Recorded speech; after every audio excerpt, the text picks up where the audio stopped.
kunu kibaruya sɔrɔla k'a fɔ ko bisibasa bɛ Burkina dugu bɛ jɛ wagati min bɛɛ wulila n'a kunnafoni ye k'a fɔ ko fanga dafiri kɛra Burkina a balila e la wa ani fɛnɛ e ye ni fanga dafiri analyser cogo di Bokar Fayita.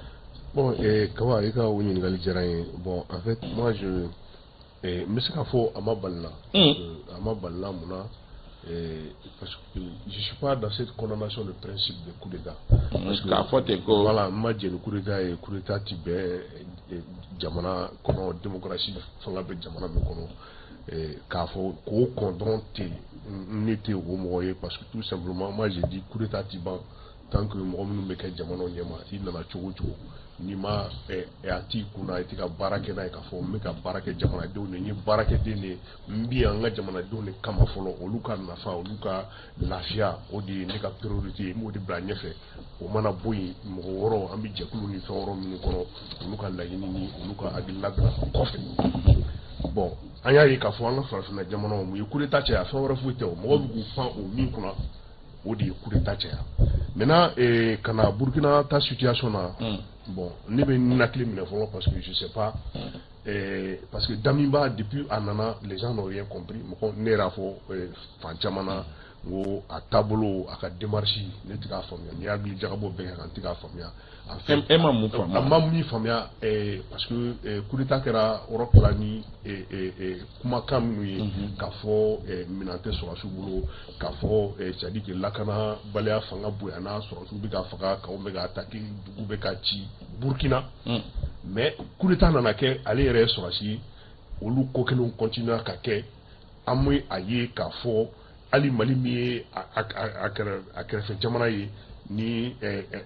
an ka exemple kala ja mais a bɛ se k'i inspirer au moins o kan k'a ye k'a fɔ il faut diversifier c'est-à-dire que les partenaires ka jɛɲɔgɔn wɛrɛw ɲini ka baara kɛ ni olu ye an y'a ye a mɛnna ka sɔrɔ a m'o baaraw daminɛ. bolo a ka proximité avec la France. Voilà donc o bɛ se ka kɛ ni n ko n bɛ ninakili minɛ parce que n bɛ n jɔ fɔlɔ parce que an y'a ye k'a fɔ tile fila in na a kun commencera ka ani Rusiw kuma ɲɔgɔnya maintenant coup d'état min kɛra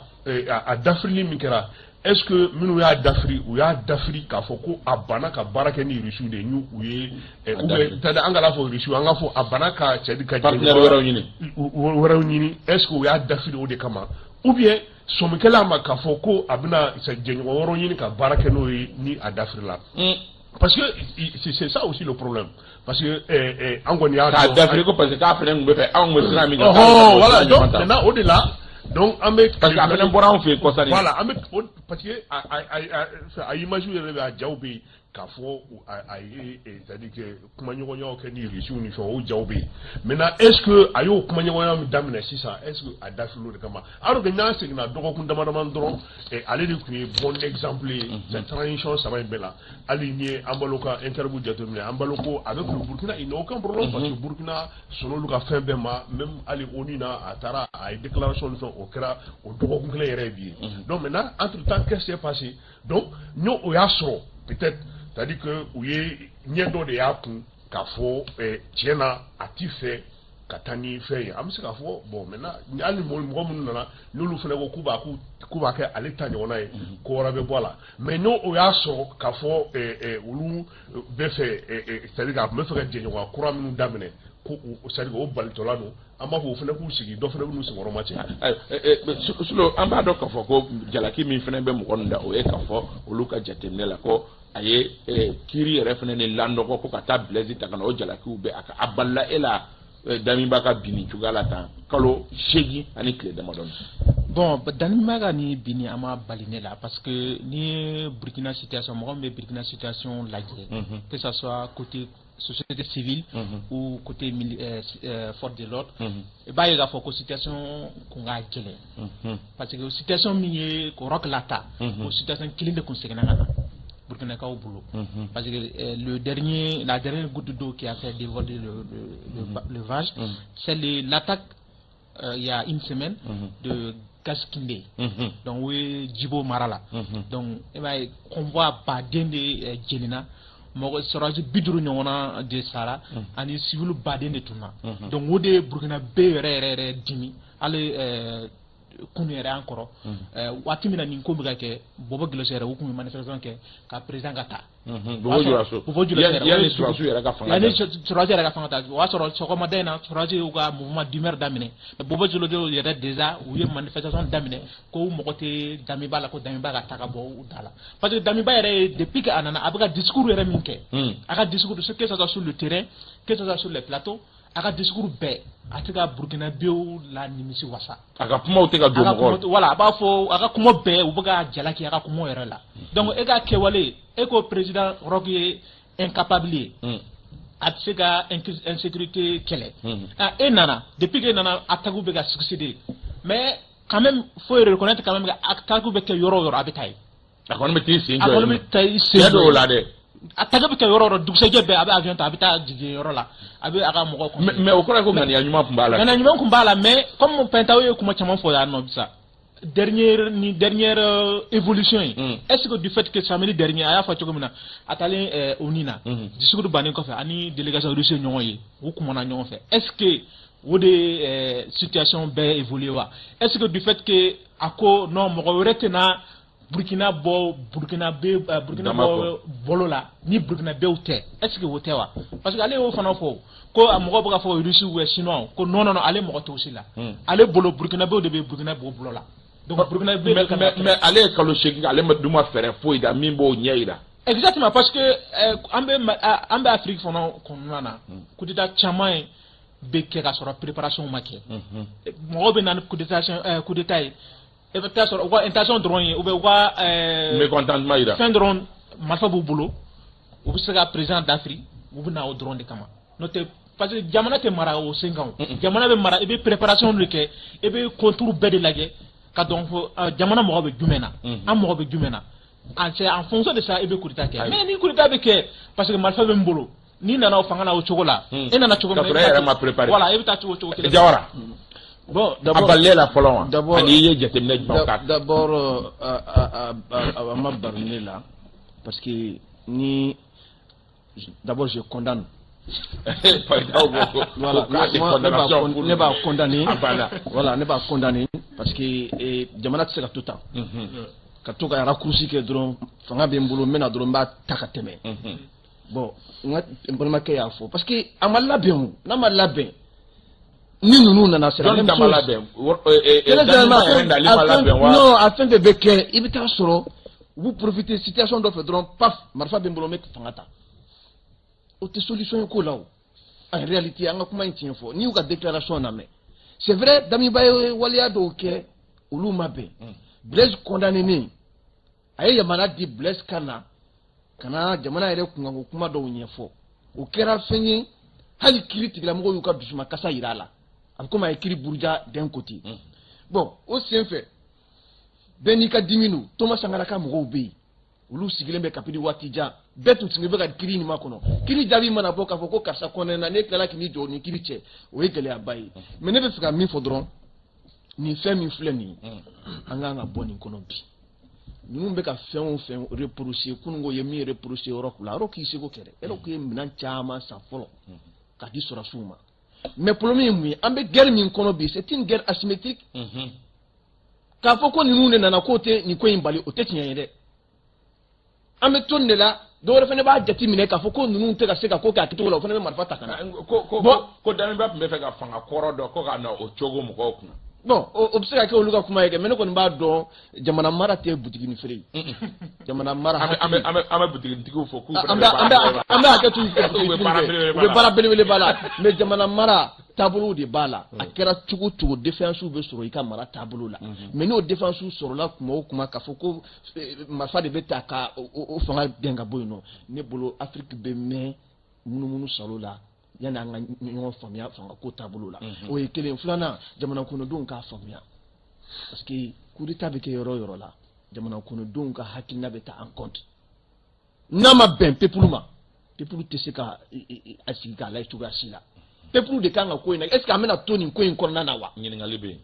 kalo 6 wala kalo 8 dɔrɔn dɔ bɛna marifa ta a bɛ nin tongo fanga kɔnɔ o fana bɛ bɔ yen défense dɔ nin bɛna o ka ko la dɔwɛrɛ bɛ wuli tuguni o bɛ marifa ta k'i ni tongo bon démocratie ko jumɛn ou bien an k'a fɔ an bɔra démocratie la an bɛ don dictature kɔnɔna na C'est très clair.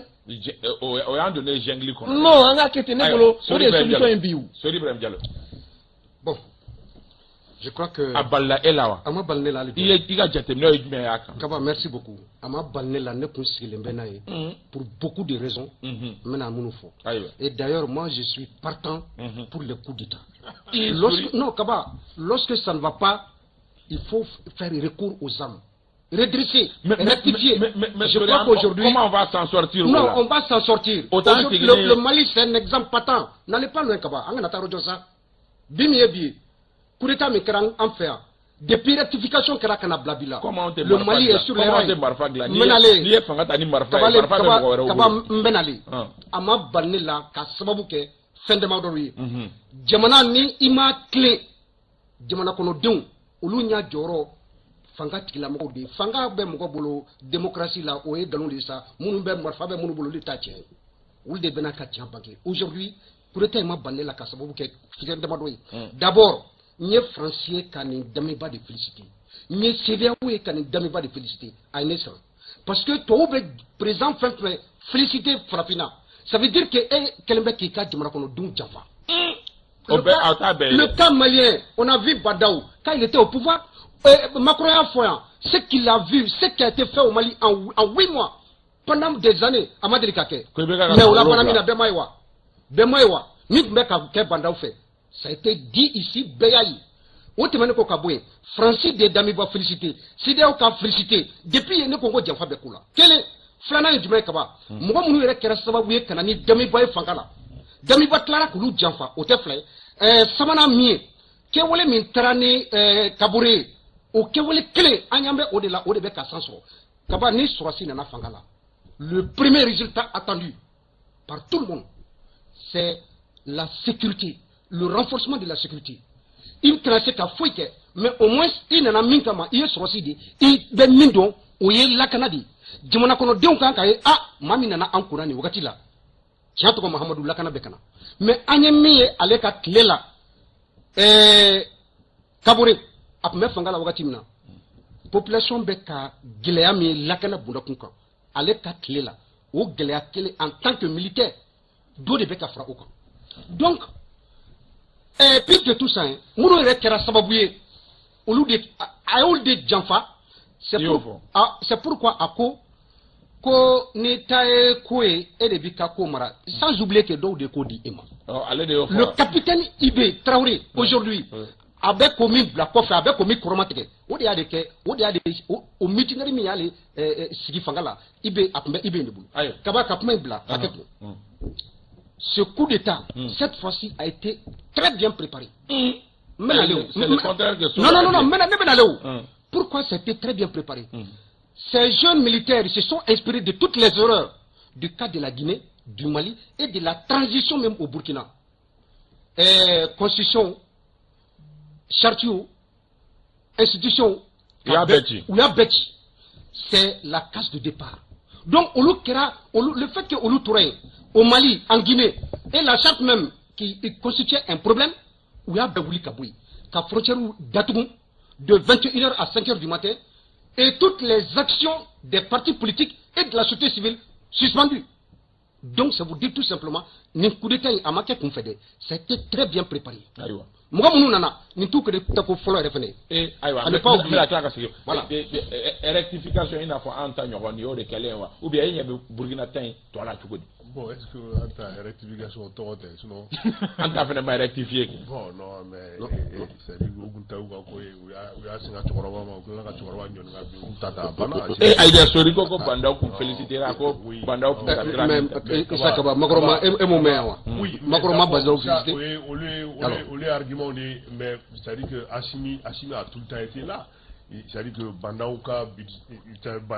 bilan anti-Aokama, mais Assimi partage parfaitement le bilan de Bandao en tant que vice-président chargé de la sécurité. Personne n'a dit le contraire. La défense. Donc, maintenant, on a beau faire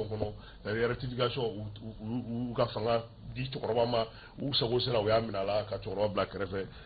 Voilà. Donc, mais maintenant, même quand on a c'est que Mikra Burkina, c'est que c'est comme ça ni y'o de fɔ tant que jamana marabɔ jamana bɛ mɔgɔ minnu bolo kɛra sɔrɔsi a kɛra civil a bɛ mɔgɔ bolo ni i tɛ ka baara kɛ ni jamanadenw hakili la y'a ye problème et ni o problème nana dɔw bɛ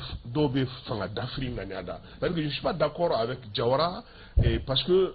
mɔgɔw tɛ wuli yɛrɛ ma ni président bɛ ka aw sago kɛ a bɛ ka baara kɛ a bɛ ka. n'i ko k'i b'a dafiri. n'i k'i b'a dafiri i bɛ mɔgɔ de sɔrɔ ɲɔgɔn ye. i bɛ mɔgɔ de sɔrɔ ɲɔgɔn mɔgɔ i y'a ta ka taa bila mɔgɔ bɛ bɔ i b'a ta ka na bila nɔ la ala kama yɛrɛ tɛ c'est ça le problème c'est ça le problème. Oui, non, mais non, et pourtant, parce que à l'égard en Jamano, souvent on se pose même la question est-ce que ni Jamano est président de Karzaï? Parce que tellement de dingue à beaucoup. Mais exemple pour au RN on a été franchina ya non. Oui, mais et pourtant au Burkina ça a eu lieu en 2015. On doit travailler avec Gengere. Voilà. Et pourtant au Makaya, on doit travailler parce que au transition du peuple la transition maintenant Gengere na kabe au Michel Kafanto maintenant moi ou là qu'on a blanola. Parce que c'est-à-dire que le peuple se reconnaissait, c'est-à-dire que c'est là. Donc maintenant il faudra c'est qu'aujourd'hui fait Jawara nous les grands démocrates ils doivent sortir de cette condamnation de principe qu'a fort ni mogo fangata i ka barake folo ni jamanadenw hakilila ye ni barake no ni antara gunkogo la na ya amanya amina sigo jamanaden kelen be sigi ako kanga barake na barake ni a limite filɛ bon a nafa filɛ a fond filɛ maintenant an b'a kɛ cogo di na gila no kɛra mais jamanadenw ka hakilina bɛɛ tɛ ɲuman ye fɔlɔ la dɛ m'a fɔ non je dis pas que mais à la bi ni à la ni i taara fait Burkina parce que an ka jamana nu bɛ réalité o kelen Mali Burkina Niger en tout cas c'est-à-dire que dans la zone des 3 frontières mais mun de bɛ yen parce que u nana ni c'est-à-dire que terminologie dɔ ye ko guerre asymétrique dɛ k'a yira na ko an tɛ se k'o kɛlɛ dɛ an t'a don tan an t'a bɔ tan donc an yɛrɛ ka sɔn an ka fanga don o don c'est normal parce que c'est une guerre asymétrique mais et que aujourd'hui ni jamana saba bɛɛ k'i assumer à la frontière là mais terroriste tɛna fiɲɛ fɛ o ayi a tɛ bɔ adamadenw de don a tɛ falen ka bɔ dugu jukɔrɔ c'est-à-dire que u bɛ carburant ta yɔrɔ dɔ de la o u bɛ sunɔgɔ yɔrɔ dɔ de la o u bɛ dumuni bɔ yɔrɔ dɔ de la o wa u bɛ taa regrouper yɔrɔ dɔ de la o yɔrɔ dɔnnen don maintenant il faut que nous sortons de ça tubabu nana u ka fɛn d'a ma ko guerre asymétrique dɛ kuma bɛɛ n'an bɛna concept dɔ fɔ o kana na ko ɲɛda t'a tigi la a tigiw faralen don ani ɲɔgɔn cɛ o tɛ tiɲɛ de Kaba je te dis mɔgɔw dɔrɔn ɲɔgɔn na terroriste ye sɔgɔmada in na ne bɛ se ka kaba ɲɔgɔn faamu ne bɛ se ka a kɛ c'est à dire n b'u informer yan renouveau la misali la mais u jabala yɔrɔ min o bɛ yen o dɔnnen don parce que mɔgɔ kelen tɛ k'a fɔ ko n'u c'est à dire k'u bɛ file fiyɛ k'u bɛna ɲɔgɔn sɔrɔ yan u caman jabala yɔrɔ dɔ de ye a kɛra kungo ye o a kɛra kulu ye o a kɛra yɔrɔ dɔ caman kɔni jabala yɔrɔ donnen don duguw de kɔnɔ o tɛ non u ka éléments de u ka informateurs n'u ka éléments kelen-kelenw de bɛ dugu kɔnɔ mais a kotigibaw yɛrɛ bɛ yen u jabalaw bɛ yen o dɔnnen don kaba non fo an ka sɔn o fɛnɛ ma. Il y a des décidés. À donner maintenant, c'est-à-dire que à manque ce concept de mot, concept d'intitulé. Maintenant, c'est-à-dire que la réalité c'est qu'aujourd'hui, c'est-à-dire que les jeunes nous n'en avons sur aller faire ne vont parce que je ne sais pas en fait, est-ce que Damimba entre-temps a compris, a changé cette stratégie à bino de kama ou bien nous y a bien effectivement quand on changement qu'a faut c'est-à-dire que la partenaire on ka barake no maintenant au-delà il faut éviter souvent ka nisɔn diya kɛ a sugu la parce que an b'a ye a laban tila ka ta yɛlɛma ka kɛ fɛn wɛrɛ y'a bolo il faut être très prudent. ayiwa solo e ɲɛ b'a Burkina avenir la cogo di ni fanga d'Afrique kɔfɛ a fɔra k'a fɔ ko capitaine Ibrahim Traoré ko o ye fanga ta. Bon nous bɛɛ mɔgɔ kelen de parce que le même groupe qui reste MPCR de don. o ma kɛ groupe wɛrɛ mɔgɔ kelen minnu ye fanga ta ou ni Damiba ye minnu ye Damiba bila ɲɛfɛ olu kelen de don u ma tɔgɔ wɛrɛ fɔ MPCR o de don mouvement patriotique pour la sauvegarde quoi c'est le même mouvement u ye Damiba dɔrɔn de bɔ kunna ka na ni Ibrahim ye k'a bila u kunna sinon avec la constitution mi fo assemblée mais mi dami ba ka communiquer kala demzeni mi dami ba ka communiquer kala o kora ka ko fana tara dami ba no fait non ne pas mon fo yana c'est le même groupe en fait le même MPSR wo de coup d'état kunu coup d'état ke d'où mo ba rectification mon fo parce que c'est ça quoi groupe rateo si c'était un autre groupe nana olukum nanu ka toko wéré comme salut militaire salut du peuple ceci cela et va recruter là toko di ni toko ma fale c'est le même MPCR wode bega wode ni coup d'état ke enya ba avenir là donc ne sori finalement avancé donc ne bolo c'est trop tôt d'avancer d'aller sur ce terrain anga wula je uga ke walola mo munu nana fanga bo bolo déjà yo fanga ta depuis kunu donc depuis kunu ni bi am manga sirayira ka foko ulu bena ninke ayo mais fin ko be peut-être que sori afo chogomina ou erreur ko ni ye jatiminote dami ba erreur minke normalement erreur manga usoro o mango lu soro bile parce que oui leçon tirée parce que dami ba du fait que anani blaise ni fait nous ne bolo c'est pas ça mais anani a pena ngunga ile réconciliation nationale Mamadi Doumbia ma okea ama seguba wele gana ama dadiso wele gana ama okea amali no normalement afana ko mukanga asimi fanga ta watimna ama yalaga président koro nous be fois donc c'est effectivement c'est là dans la même logique avec ngania kun kan mais min tiena abolo oui c'est vraiment attaque mun kumbe ka ke ama se ka solution sur mina parce que rock bina o de senfe donc ni mo la tanai ko parce que allait te se ga voler un jeu et nana a tobuga jugagata donc jamana dem ba fa o jugo to wodi donc ene rock be keleo en plus Burkina Faso ga fenge la jalaki yoro dollar parce que boga foko anana amasonka ayera affirmé comme militaire ayera tenue militaire boga ke politicien donc du coup tu vois au problème ala tale Niger atara kata versi belele ba do tu vois au BD Burkina au BD quoi donc il s'est fait beaucoup d'ennemis à l'intérieur même de Burkina donc parce que aka comment photo là aka démarche là donc aya ira foko lui il n'est pas sur le terrain militaire mais il s'est fait comme un président élu donc avec temps normal là donc wode be kumbala donc maintenant muni ye fangata kunu ambo ulaje uga ke walola amanga ujije amanga ubla minando kono ka soro uma wo irana ko la ba solo ye Malien Burkina be de kaba be do auto te bundu akola jawara enya be Burkina ka venir la chugodi ni fanga d'Afrique ko abe mo siran dona na tawla parce que c'est possible hali mo wole fene ka wuri tuguni kani farida Burkina ka ofi ah oui parce que angana ñogo negen c'est vrai dami baye fendo ke lu mabbe aka mara konnana mais roku genani kumuni no lakana baliyai ubo ko de fene taka nyini dami ba fene fe kula kana baliya tuye insandi munu kera ko sayina na kera so be kuka dega chamanke mais mo te nyon soso ka fo ko guerre asymétrique de dos est-ce que soso du bolawa na so la ka fuko jamana ni jamana do anto yoro do o kele ke tugo do o ye ka anya si nyoko ma o te ka anya si nyoko ma ka nyoko nga dugo attack mo ko do be fini do ayre la so ma dayna ka boy fi na bora tap ni wona do ayre la e bo don tugo di mais so li me bola o te to kuma o ye leke sedi ame fuka mi podro bi jamana kono dew jamana famo anga nga ni kele étudier di atete afo wati temono na kan kelen tesi fo jamana munun be ɲɔgɔn kɛrɛfɛ u ka fara ɲɔgɔn kan bi mais an dɛsɛlen don o de la o mais il est faux an b'o de kɛ o parce que n'i y'an ka jamana lajɛ n'i y'a fɛɛrɛ yɛrɛ lajɛ fɔlɔ n'i ye Mali fɛɛrɛ lajɛ ni maa o maa yalala Mali kɔnɔ i b'a dɔn ko jamana belebele de don siga t'a la kɛnɛfugaw caman bɛ yen a mago bɛ développement caman na pour que i ka se ka sécurité sabati jamana bɛ jamana na ni e donna yen nɔ n'i ye fɛn jeni e yɛrɛ bolo k'i kelen de bɛ goudron sanfɛ o y'a sɔrɔ kuma bannen don facture bɛ taa d'i ma o ye développement nasiraw ye anw o se tɛ anw ye bi n'an bɛ nin lahala la u kana miiri k'a fɔ ko waleya minnu kɛra damibaga fanga kɔnɔna na n'o ye fagali ni fɛnw ye k'o tɛ se k'olu sɔrɔ u bɛ se k'u sɔrɔ dɛ bon ne k'u sɔrɔ n'o de ye fanga fili kun ye an m'an sigi ni fanga fili caman ba ye mais i fana tɛ se k'u juger ni mun ye baara la dɛ non kuma minnu fɔra ne bɛ k'u ka discours de ta ka kuma kan ne t'u juger fɔlɔ o mais u ye kuma minnu fɔ ne y'a f'i ye damiba ye fɛn dɔw kɛ o ma bɛn mais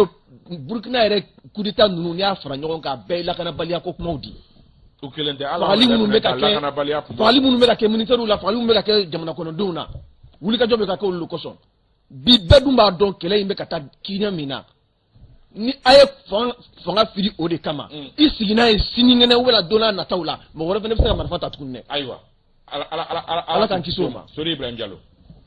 moi je reviens un peu en arrière parce que ni kuma fɔra an bɛ ka lamɛn an ka kuma la ten je précise le cas Burkina min kɛra Burkina kunu ani Mali ta c'est exactement la même chose rectification de don n bɛ a fɔ Payitaw ye bandaw bɔra Faransi kana a ye gouvernement ci a ma foyi fɔ Asimi ye mɔgɔ minnu ye coup d'état kɛ k'olu bɔ gouvernement na a ma foyi fɔ Asimi ye ka premier ministre sigi a ma foyi fɔ Asimi ye ka tila k'a fɔ coup d'état kɛla Asimi k'o tɛ don conseil des ministres kɛlɛ kan olu ye tariku ye an ka sabali sa an ma ɲinɛ o kɔ an tɛ se ka ɲinɛ o kɔ il faut qu'on dise la vérité donc tiɲɛ ka fɔ wagati dɔw la a bɛ mɔgɔ caman bɔ fili la an tɛ yan mɔgɔ ko la quoi je pense que tɛna ko fɔ bi ayi comme a b'a fɔ wagati dɔ la e ɲɛ bɛ Burkina ayi non mais a b'a fɔ wagati dɔ la cogo di i ɲɛ bɛ Burkina o tɛna fɔ bi kaba ɲamɛ yɔrɔ min na non non non Sori y'a dalaɲini non n bɛ nin yɔrɔ la tile n b'a yɔrɔ la tile kaba i b'a hakɛ to je n'ai pas fini non non non o de don mɔgɔ minnu taara e ta foro la e bɛ fanga ta non ne t'a to tan dɛ ne t'a to tan non ne t'a to tan dɛ il faut que n ka kuma la tile non mais min kɛra o ma ɲa min kɛra o non o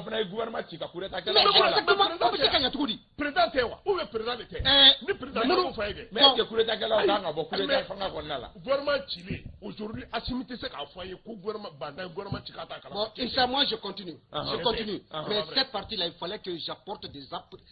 éclaircissements gouvernement cili Assimi b'a kala il est le président a y'a ci a ma fɛn fɔ Assimi ye o de fɔra o de don il n'a pas besoin de dire exactement c'est ça d'accord donc an ka bɔ kɔnɔ non an ka bɔ kɔnɔ d'accord voilà Payitaw donc u y'a d'a ma u y'a minɛ a banna Payitaw Burkina fana u y'a di dɔ ma u y'a minɛ a banna Payitaw c'est la même chose accepte souvent voilà mais il faut qu'il accepte souvent ni mɔgɔ y'a ka kuma cɛmancɛ la cɛmancɛ cogo di Jawara oui ne tɛna fɔ n ko discours historique don tɛna fɔ n ko kɛlɛtigɛ discours don mais tribune ye sugubulon a komi a sugubulonlama don sugubulon mun don tuma dɔ la gɛlɛya min bɛ i ka jamana kɔnɔ i b'o fɔ ani gɛlɛya min bɛ i ka jamana kɔnɔdenw kan i bɛ taa i b'o ɲɛfɔ a t'i n'a fɔ conseil de sécurité bɛ kɛ cogoya min na tribune de don bɛɛ bɛ k'i ka fɛla fɔ maintenant o fɛla fɔli la i bɛ se ka au-delà de ça i bɛ se ka mɔgɔw sɔrɔ mɔgɔ min i b'i ka partenariat sama i n'olu ni ɲɔgɔn cɛ la bon maintenant n'i ye anw ta in lajɛ premier ministre ka discours la n tɛna se k'a bɛɛ ta mais n bɛ explication di yɔrɔ dɔ la a ko gɛlɛyaba 4 bɛ Mali kɔnɔ gɛlɛyaba 4 ni diinɛ jamana fɛn fɛn ta a ɲɔgɔn tɛ jamana si la ne bolo o gɛlɛyaba ninnu a y'i da don o la a y'o ɲɛfɔ dɔ ye jatigɛ wale tigilamɔgɔ minnu bɛ anw fɛ yan nɔ bi o de ye k'a fɔ an ka siyaw ni ɲɔgɔn cɛ la gɛlɛya minnu b'u ni ɲɔgɔn cɛ la a ye 4 de citer maintenant n'o 4 bɛ yen je pense que an kan ka solution ɲini o la parce que n'a sɔrɔla k'a fɔ olu yɛrɛ ka fɔ cogo la ko duniya bɛɛ jamana tɛ a bɛ jamana min kɔnɔna na an kan ka solution ɲini o la min b'a to o gɛlɛya ninnu bɛ wuli et puis an ka transition sira ka jan doni ka girin front dɔw bɛ yen n'an ko k'an b'a sama tuma dɔ la a bɛ kɛ gɛlɛya ye jamana kɔnɔdenw ni jamana ma c'est vrai Bazoum ye min fɔ vraiment kuma minnu a ma bɛn fiyewu ne yɛrɛ y'a condamné ne ye n t'a dɔn ni n ye application dɔw k'a kan parce que i tɛ se k'i to i ka jamana kɔnɔ k'i b'i da don jamana wɛrɛ gestion na a ye kuma min yɛrɛ fɔ a bɛ siga don ne yɛrɛ la k'a fɔ ko Bazoum ye complice ye an ka nin gɛlɛya ninnu na parce que a ye kuma min fɔ i b'a sɔrɔ dɔnniya dalu dɔ de b'a bolo ko in kan donc o kuma ninnu ma bɛn mais ne bolo an ka politique mɔgɔw tun kan ka kunnafoni dɔw di o kan yanni gouvernement yɛrɛ ka réagir parce que an bɛ forum dɔw kɔnɔ ni o ye jatigɛ wale tigilamɔgɔw ye ani Côte d'Ivoire bɛ ɲɔgɔn na bon Niger y'an sigiɲɔgɔn jamana ye n'i ye Guinée Bissau lajɛ o ye CEDEAO ka jɛkulu ye n'i ye Antonio Guterres lajɛ o fana ye diɲɛ seleke naani ka kolatigɛba ye n'an ko an bɛ forum caya cogo sugu dɔ la anw mago bɛ bɛɛ la bɛɛ mago b'an na a bɛ an ka kow gɛlɛya dɔɔnin ne kɔni b'a ye dɔrɔn ko in tun kan ka kɛ nɔgɔya la baaraba minnu kɛra ni olu ɲɛfɔra ka ban an bɛ se ka an fɛla fɔ an bɛ laɲini mun kɔ la don n'a nataw la mais nin fɛn ninnu tuma dɔ la kuma dɔw bɛ yen ni i ma farati a la jamana ni ɲɔgɔn cɛ la a bɛ se k'aw ka baara ɲɔgɔnya gɛlɛya kosɛbɛ hali n'a sɔrɔla ko kuma ninnu furakɛra don n'a nataw la a tɛ se ka bɔ jamana kɔnɔdenw hakili la donc ne bolo n bɛ se ka min fɔ pour le moment c'est ça. Sori Ibrahim Diallo discours historique walima kɛlɛkɛ discours kɛlɛtigɛ discours. Bon mɔgɔ minnu yɛrɛ bɛ kɛlɛtigɛ discours fɔ nin ko la kaban ne t'a dɔn maliyɛn sugu minnu don olu ye o. ayi o tɛ yamaruya i bɛ ka hakilina di ka sɔrɔ ne ma kuma jugu fɔ dɛ kaban ne ko n t'a dɔn maliyɛn sugu minnu ye o ye parce que premier ministre taara min fɔ tribune na hali ni e kaba tun bɛ yen ne b'a dɔn e tun b'a fɔ tan n dalen b'i la parce que n b'i dɔn jamana kanu min b'i la ou bien o tɛ tiɲɛ de. kana kuma dɔ la ne ye présentateur. ah bon non mais ne ɲininka dɔrɔn de kaba donc an ka bɔ e la mais ni kun y'a kɛ ne ye Ablaye taara min fɔ yen ne tun bɛ fɛn fɔ min bɛ nin sanfɛ kaba an bɛ ka mɔgɔw bɛ ka front ko kuma an ka bɔ front kɔnɔ quoi an tɛ politique kɛlɛ la o an bɛ jamana ko kɛlɛ de la an de ta ye an ka jamana ye min bɛ ka kɛ an na an ko an tɛ jɛn n'a ye an ma bin mɔgɔ si kan bɛɛ de bɛ ka an kɛlɛ an ka jamana nɔfɛ i mana tiɲɛ fɔ k'i ye front dayɛlɛ o front bɛ min moi je crois que Niger président jaabili min kɛra Ablaye fɛ a tɛ tɛmɛ kan et puis le président des Nations Unies là secrétaire général des Nations Unies a kana ɲinɛ quoi il n'est pas président kaba non il n'est pas président il oublie il n'est pas président mais aujourd'hui e bɛ se ka kumakan fila fɔ cogo di i ko ko mɔgɔ minnu minɛna Mali kɔnɔ yan aw t'u kalama aw t'u lakodɔn et su ko ni dugusɛjɛ tɛ kaba e kumakan kana yɛlɛma mais ça c'est quel secrétaire général ça bon aw b'a fɛ an k'an datugu o tiɲɛ ninnu kan wa Ablaye taara min fɔ bilahi la maliyɛn ɲuman bɛɛ kaba a taara an ŋanikɛ an maliyɛn bɛɛ dɛ maliyɛn ɲuman a turu di ŋanikɛ o de fɔ ani kɛlɛ ka jan ɲɔgɔn na ayiwa et puis ka yira tɔw la nanzaraw la ka yira nanzaraw ka jɔn min bɛ farafinna kɔnɔ ko mɔgɔ minnu bɛ Mali kunna bi mɔgɔ kuraw de don hakilina kuraw de b'u la marali o idée bɔra yen ka ban quoi jamana min n'an bɛ ka ko fɔ n'o ye Mali ye ni an bɛ ka kuma Mali tɔgɔ la an ma baga maa si ma kaba Mali nin ye an ta de ye an bɛ ko kuma de fɔ an bɛ ko kɛlɛ de kɛ ayiwa donc ni o kɛlɛ kɛra n'o intérêt de fana ko i bɛ ka front dayɛlɛ quel front ça ayiwa an ka bɔ kɔnɔ ayiwa Solo discours belliqueux ou bien discours historique les deux ne ye ne ɲininka les deux discours historique dɔw fɔlɔ parce que an y'a mɛn k'a fɔ ko c'est la première fois que ni discours sugu ka kɛ sur la tribune des Nations Unies. minnu ye livre fili document wɛrɛ entier. donc diplomate de y'o fɔ. Parce que Kadhafi c'était beaucoup plus contre les Nations Unies. Exactement. Et ça c'est. Kadhafi que c'était contre les Nations Unies. Hugo Chavez contre Bush. Contre la France et Kaba. L'autre. Pas seulement la France. L'autre. Fidel Castro contre les États-Unis. Mais discours Kelena, quand Nations Unies attaqué. Quand France a attaqué. Quand France a attaqué. Quand Côte d'Ivoire a attaqué. Côte d'Ivoire, Niger. Gambie. Donc. Guinée-Bissau. CEDEAO. Donc. Selon les diplomates, c'est la première fois que nous discutons sur les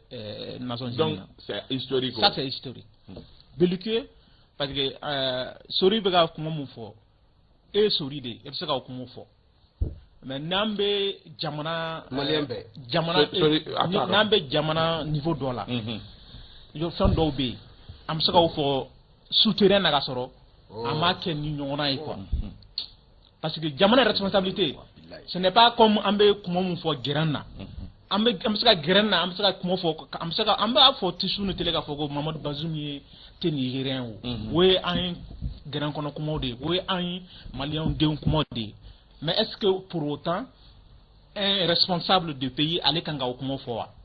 Surtout en bon voisinage, un pays voisin, Ambe trois frontières partagées, Ambe Keleona. Parce que problème est